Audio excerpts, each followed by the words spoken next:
Tafsir Surat Al-Ikhlas ayat 1-4 berdasarkan Kitab Mudah Tafsir Ibnu Katsir, penerbit Maghfirah Pustaka, pentahqiq Dr. Salah Abdul Fattah Al-Khalidi. Katakanlah Muhammad, dialah Allah yang Maha Esa, Allah tempat meminta segala sesuatu. Allah tidak beranak dan tidak pula diperanakan, dan tidak ada sesuatu yang setara dengan Dia. Quran Surat Al-Ikhlas ayat 1-4. Diriwayatkan dari Ubay bin Ka'ab radhiyallahu anhu bahwasanya orang-orang musyrik berkata kepada Nabi Muhammad SAW, "Wahai Muhammad, sebutkanlah nasab Tuhanmu kepada kami." Maka Allah Subhanahu wa taala menurunkan surah ini. Artinya, katakanlah Muhammad, Dialah yang Maha Esa, Allah tempat meminta segala sesuatu. Allah tidak beranak dan tidak pula diperanakan, dan tidak ada sesuatu yang setara dengan Dia. Diriwayatkan dari Aisyah bahwa Nabi Muhammad SAW mengutus seseorang untuk suatu peperangan. Dia membaca Al-Quran kepada sahabat-sahabatnya dalam sholat mereka. Lalu dia mengakhirinya dengan surah ini, yaitu Qul huwallahu ahad. Ketika mereka kembali, mereka menyebutkan hal itu kepada Nabi. Kemudian beliau bersabda, "Tanyalah dia, mengapa melakukan itu?" Orang-orang pun bertanya kepada laki-laki itu. Dia menjawab, "Sebab surah ini adalah sifat yang Maha Pengasih. Aku suka membacanya." Maka Nabi Muhammad SAW bersabda, "Kabarkanlah kepadanya bahwa Allah mencintainya." Anas bin Malik radhiyallahu anhu berkata, ada seorang laki-laki dari sahabat Ansor mengimami orang-orang di Masjid Quba. Setiap memulai surah yang dia baca kepada mereka dalam sholat, dia memulai dengan surah Qul huwallahu ahad sampai selesai. Kemudian dia membaca surah lain dengan surah tadi. Dia melakukan hal itu di setiap rakaat. Lalu para sahabat berkata kepadanya, "Kamu membuka dengan surah ini, kemudian kamu tidak merasa cukup dengan surah itu sampai kamu membaca surah lain. Padahal kamu bisa membacanya, bisa pula tidak membacanya, dan membaca surah lain." Lalu dia berkata, "Aku tidak akan meninggalkannya. Jika kalian ingin aku mengimami kalian dengan itu, maka aku lakukan. Kalau kalian tidak suka, maka kalian bisa meninggalkannya." Mereka melihat orang itu adalah yang paling mulia di antara mereka. Mereka tidak suka diimami oleh orang lain. Ketika Nabi mendatangi mereka, mereka mengabari beliau tentang ini. Lalu beliau bertanya, "Wahai Fulan, apa yang menghalangimu melakukan apa yang disuruh oleh sahabatmu? Apa yang membuatmu tetap membaca surah ini di setiap rakaat?" Orang itu berkata, "Aku menyukainya." Nabi pun berujar, "Rasa sukamu kepada surah itu memasukkanmu ke surga." Hadis riwayat Al-Bukhari nomor 774. Rasulullah Shallallahu Alaihi Wasallam mengabarkan bahwa surat ini sebanding dengan sepertiga Al-Quran. Diriwayatkan dari Abu Sa'id Al-Khudri radhiyallahu anhu bahwa seseorang mendengar seseorang membaca Qul huwallahu ahad secara berulang-ulang. Pada pagi hari, dia mendatangi Nabi, lalu menyebutkan kejadian itu. Seakan-akan orang itu menganggap kecil surah itu. Selanjutnya Nabi Muhammad SAW bersabda, "Demi zat yang jiwaku ada dalam genggamannya, surah itu sebanding dengan sepertiga Al-Quran." Hadis riwayat Bukhari nomor 5013. Abu Sa'id Al-Khudri radhiyallahu anhu berkata, Rasulullah SAW bersabda kepada para sahabatnya, "Apakah salah seorang dari kalian tidak mampu membaca sepertiga Al-Quran dalam satu malam?" Hal itu membuat berat mereka. Lalu mereka berkata, "Siapa di antara kami yang mampu, wahai Rasulullah?" Lalu beliau bersabda, "Qul huwallahu ahad adalah sepertiga Al-Quran." Hadis riwayat Bukhari nomor 5015.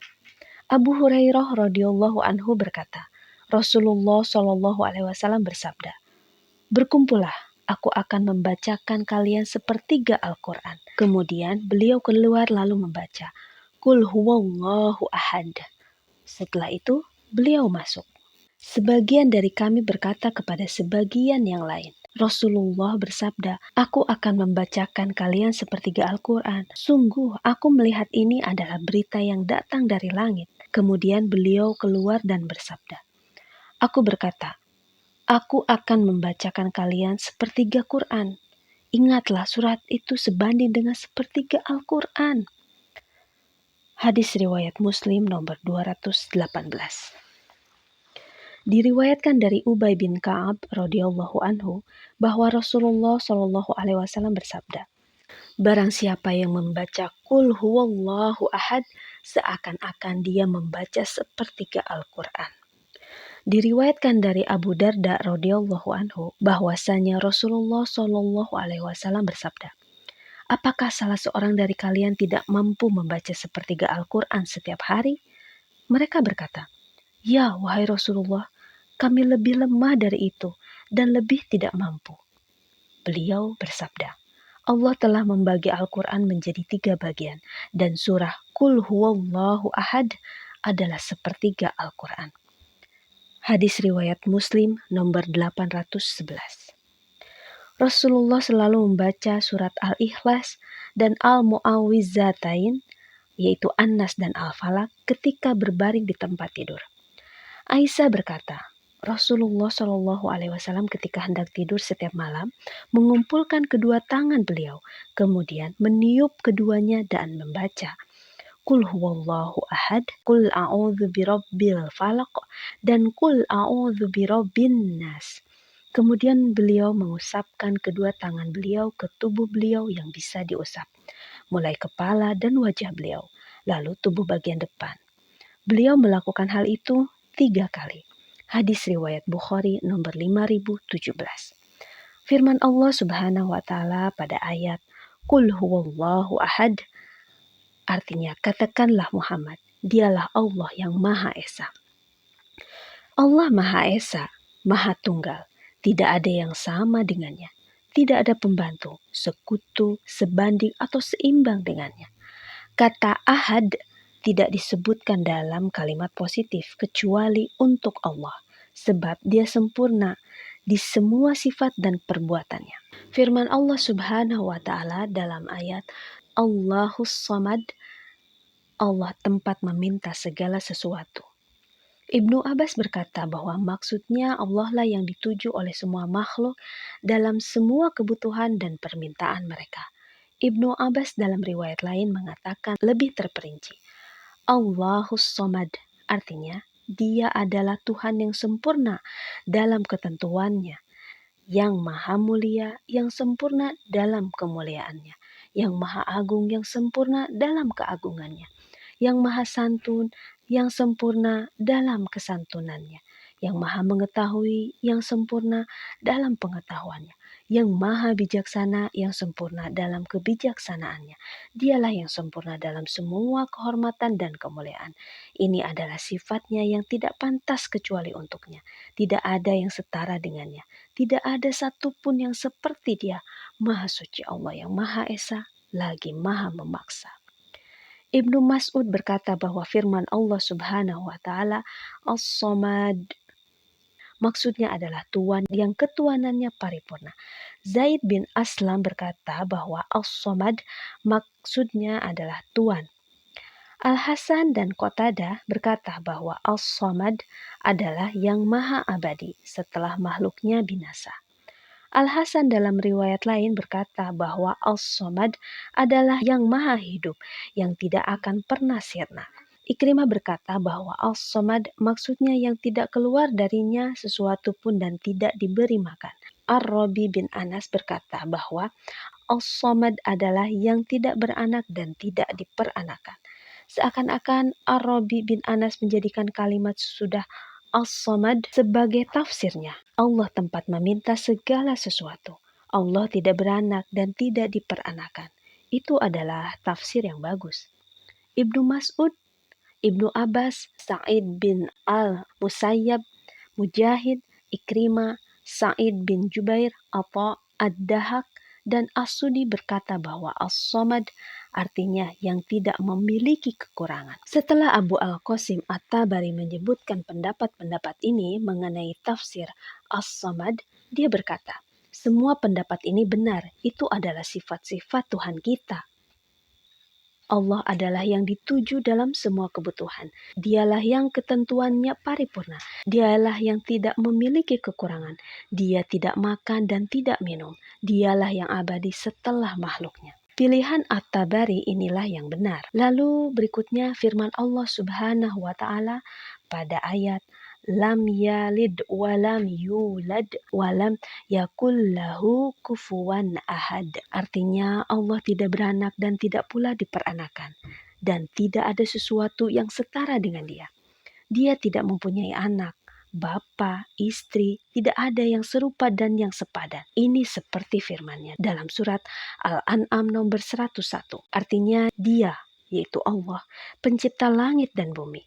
Bagaimana mungkin dia mempunyai anak, padahal dia tidak mempunyai istri. Dia menciptakan segala sesuatu. Dia Allah Subhanahu wa taala pemilik segala sesuatu, penciptanya. Bagaimana mungkin dia mempunyai bandingan dari makhluknya yang menyamainya atau orang dekat yang mendekatinya? Allah Subhanahu wa taala berfirman dalam surat Maryam ayat 88 sampai 89 yang artinya bahwa dan mereka berkata, Allah yang Maha Pengasih mempunyai anak. Sungguh kamu telah membawa sesuatu yang sangat mungkar. Hampir saja langit pecah dan bumi terbelah dan gunung-gunung runtuh. Karena ucapan itu, karena mereka menganggap Allah yang Maha Pengasih mempunyai anak, dan tidak mungkin bagi Allah yang Maha Pengasih mempunyai anak. Tidak ada seorang pun di langit dan di bumi, melainkan akan datang kepada Allah yang Maha Pengasih sebagai seorang hamba. Dia, Allah, benar-benar telah menentukan jumlah mereka dan menghitung mereka dengan hitungan yang teliti. Dan setiap orang dari mereka akan datang kepada Allah sendiri-sendiri pada hari kiamat. Juga firman Allah Subhanahu wa taala pada surat Al-Anbiya ayat 26-27 yang artinya, dan mereka berkata, Tuhan yang Maha Pengasih telah menjadikan malaikat sebagai anak. Maha suci Dia. Sebenarnya mereka, yaitu para malaikat itu, adalah hamba-hamba yang dimuliakan. Mereka tidak berbicara mendahuluinya, dan mereka mengerjakan perintah-perintahnya. Juga dalam firman Allah Subhanahu wa taala yang lain dalam surat As-Saffat ayat 158 hingga 159 yang artinya dan mereka mengadakan hubungan atau nasab keluarga antara dia yaitu Allah dan jin. Dan sungguh jin telah mengetahui bahwa mereka pasti akan diseret ke neraka. Maha suci Allah dari apa yang mereka sifatkan. Diriwayatkan dari Abu Hurairah radhiyallahu anhu bahwa Rasulullah shallallahu alaihi wasallam bersabda, Allah Subhanahu wa taala berfirman, anak Adam mendustakanku padahal dia tidak berhak untuk itu. Dia mencelaku padahal dia tidak berhak untuk itu. Adapun pendustaannya kepadaku adalah ucapannya. Allah tidak akan mengembalikanku sebagaimana dia mula-mula menciptakanku. Padahal menciptakan pertama kali tidaklah lebih mudah bagiku daripada mengulanginya. Adapun celaannya kepadaku adalah ucapannya. Allah menjadikan anak. Padahal aku Maha Esa, tempat dituju. Aku tidak beranak, tidak pula diperanakan, dan tidak ada seorang pun yang setara denganku. Hadis riwayat Al-Bukhari nomor 4974. Dalam hadis lain, Rasulullah Shallallahu Alaihi Wasallam bersabda, tidak ada seorang pun yang lebih sabar atas gangguan yang didengarnya selain Allah. Mereka menjadikan Allah mempunyai anak, padahal Dia yang memberi mereka rezeki dan memberi mereka kesehatan. Hadis riwayat Al-Bukhari nomor 6099. Demikian tafsir surat Al-Ikhlas ayat 1-4. Wassalamualaikum warahmatullahi wabarakatuh.